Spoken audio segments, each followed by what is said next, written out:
Hi, everyone, and welcome back to our podcast. I am Sam. I will be your host today. And our guest is Rosa. Hello, everyone. Rosa will help us again with shadowing. So, Rosa, what do you have for today's video? We have a wonderful story for your listeners to practice with. It's about a salesman in a car dealership. Sounds great. Yes, it is really a nice story. I'm sure the listeners will like it a lot. Okay, listeners, get ready. Rosa, please start the story. Before starting, I want to please listen carefully. You can use this story for your shadowing practice later. Okay, here is the story. Once upon a time, in a big, shiny car shop, there was a salesman. His name was Tom. Tom was looking at a beautiful, brand-new car. A Kettozer Who's Rolls Royce. It was very, very expensive. Tom thought to himself, wow, look at this machine. Just look at it. If I sell it, I get $10,000. $10,000. That's enough to pay off those nagging bills, maybe even take a real vacation for once. He felt a jolt of adrenaline. He also thought, and maybe, just maybe, this is my ticket. Maybe I can finally become the sales manager. Yes, that would be great. He was very excited. Selling this car was very important for him. It was his big dream. Manager Tom. Sounds good, he whispered. Just then, the shop door opened. A man walked in. He was wearing simple clothes, a normal t-shirt, old jeans, nothing special. His hair was a little messy. The man looked at the beautiful Rolls Royce. He said to Tom, "Hello."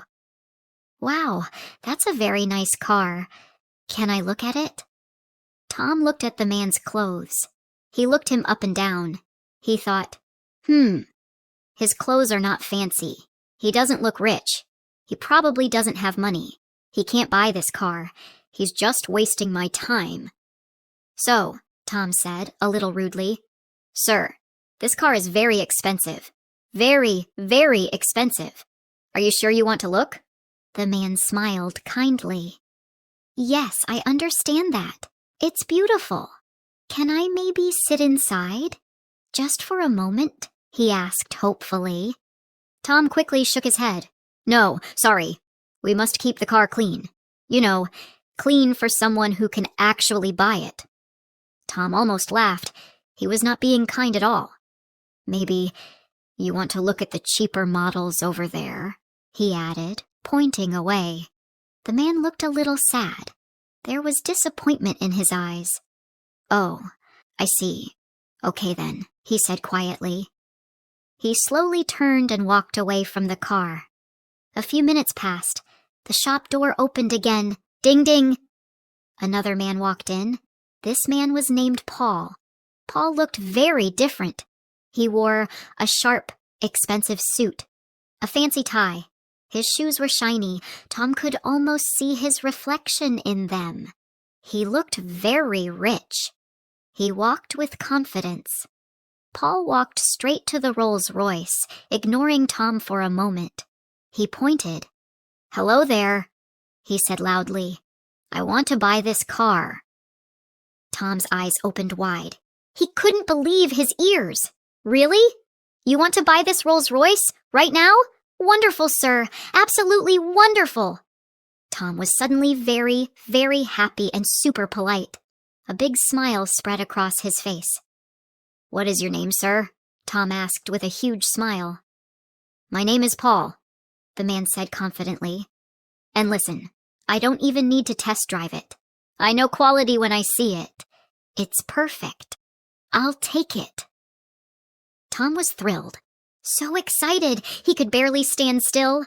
"Perfect, Mr. Paul. Just perfect. Excellent choice. Let's go do the paperwork right now. This is fantastic news." Tom thought, yes, my $10,000. My promotion. It's happening. It's really happening. Here it comes. He eagerly led Paul towards the back offices. Tom and Paul went to the office. Tom got all the papers. He was humming a happy little song. What a great day. What a truly great day, he thought, already imagining himself as Manager Tom. But then, oh no, there was a problem.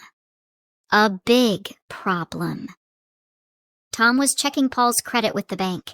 The bank manager called Tom. The bank manager said, "I'm sorry, Tom. His credit is not approved. He doesn't have enough money." Tom's happy face disappeared. What? Not approved? Are you sure? No. Please, can you try again?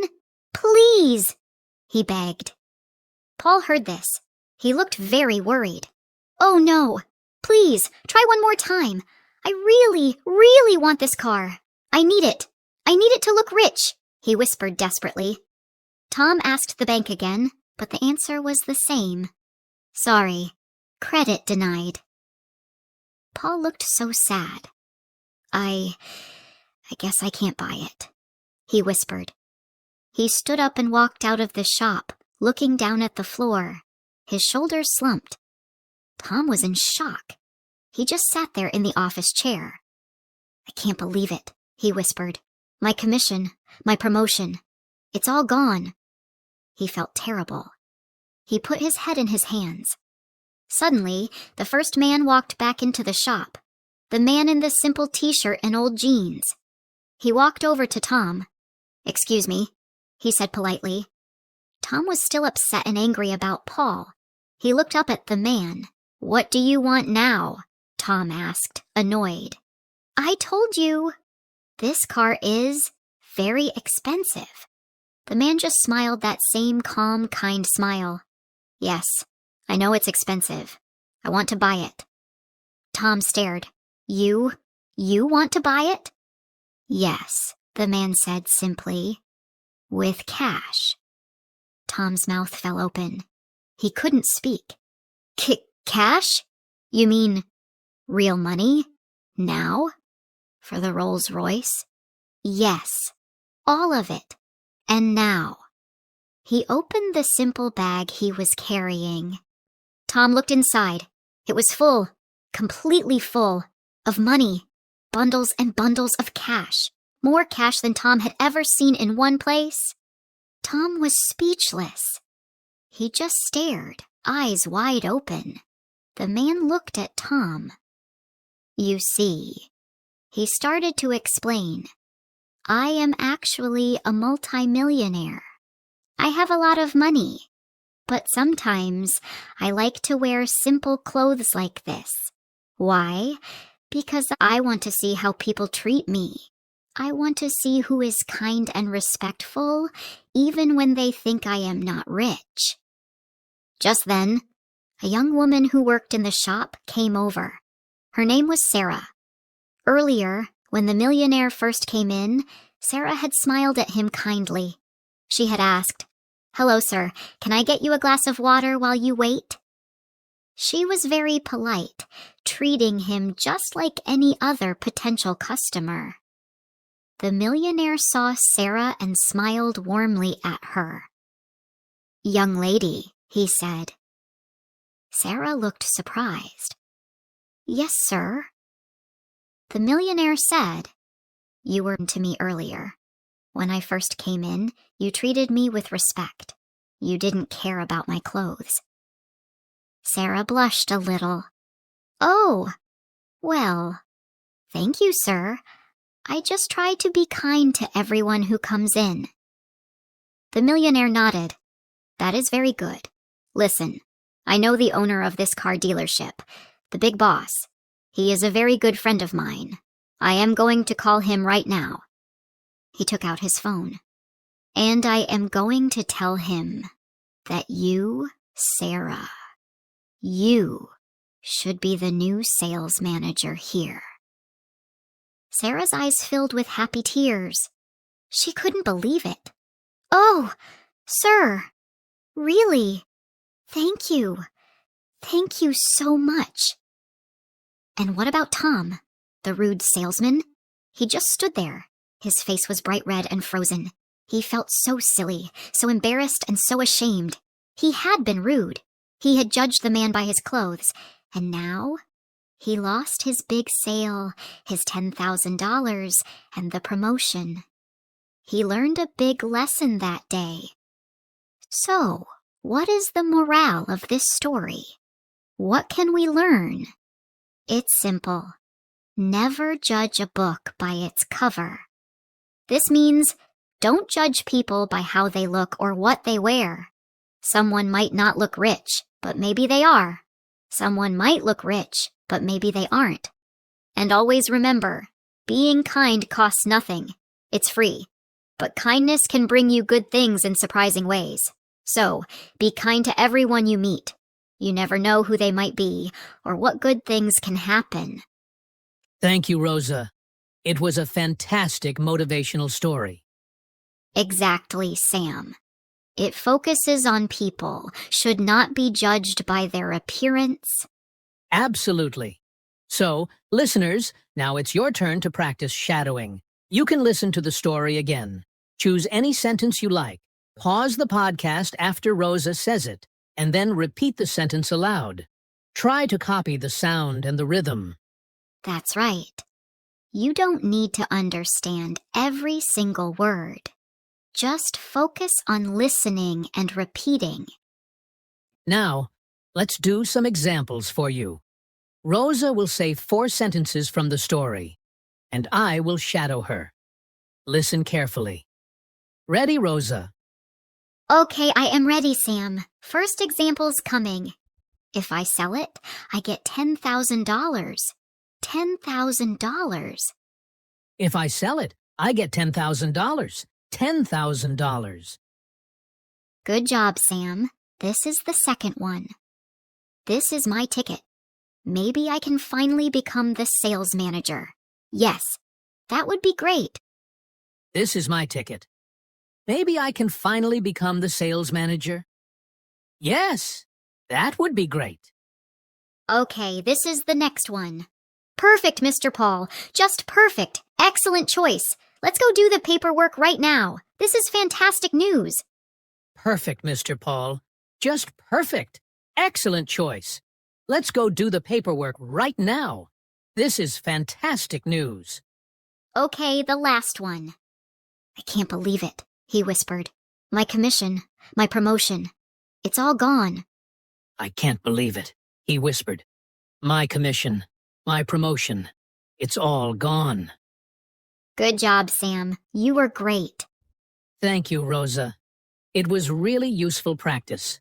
I hope our listeners will like it. It was a great pleasure, Sam. Okay, listeners, remember to get back to video and do shadowing. Bye for now.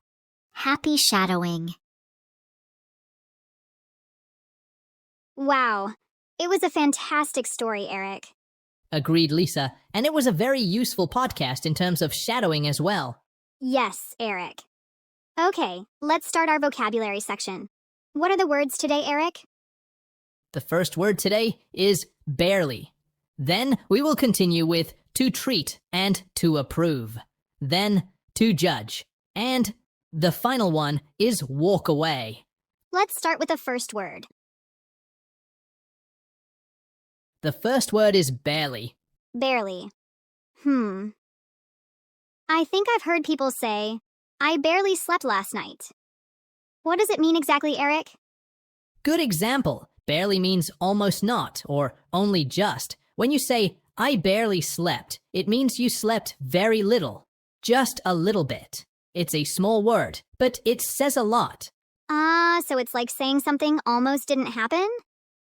That's right. Let's try a few more examples. He barely passed the test means he passed, but just by a little. Got it. What about this? I barely caught the train? Perfect. That means you arrived at the train just in time. Maybe 1 minute later, and you would have missed it. So, barely shows that something was very close. Yes, very close to not happening. You can use it with many verbs. She barely eats. They barely talk to each other. Or, I can barely hear you. Does it usually come before the verb, Eric? Yes, in most cases, like I barely know him or we barely survived the storm. Wow, I didn't know this small word could be so strong. It really is. It shows how small or close something is. A very useful word for everyday English. Okay, well, I think now our followers understand the word barely better. Now, let's move on to our next word. The next word is to treat. To treat. Well, to treat can mean a few different things depending on the situation. One very common meaning is about how you behave towards someone or something.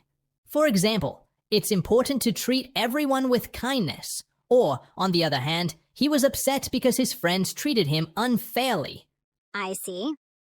So you can treat someone well or treat them badly. That's right. Another meaning is to give someone something special, like food or a gift. For example, I'll treat you to lunch means I'll pay for your lunch. Oh, you mean like, it's my turn, I'll treat you to coffee today. He treated me to ice cream.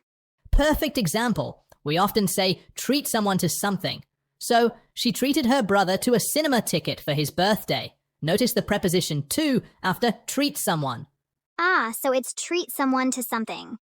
That's a useful pattern. Are there other meanings? Yes. To treat is also very common in medicine. It means to give medical care to a person or an animal to try to make them better. So if I'm sick, the doctor will treat me? Precisely. For example, the doctor is treating his patient for a cough. Or they need to treat the dog's injured leg.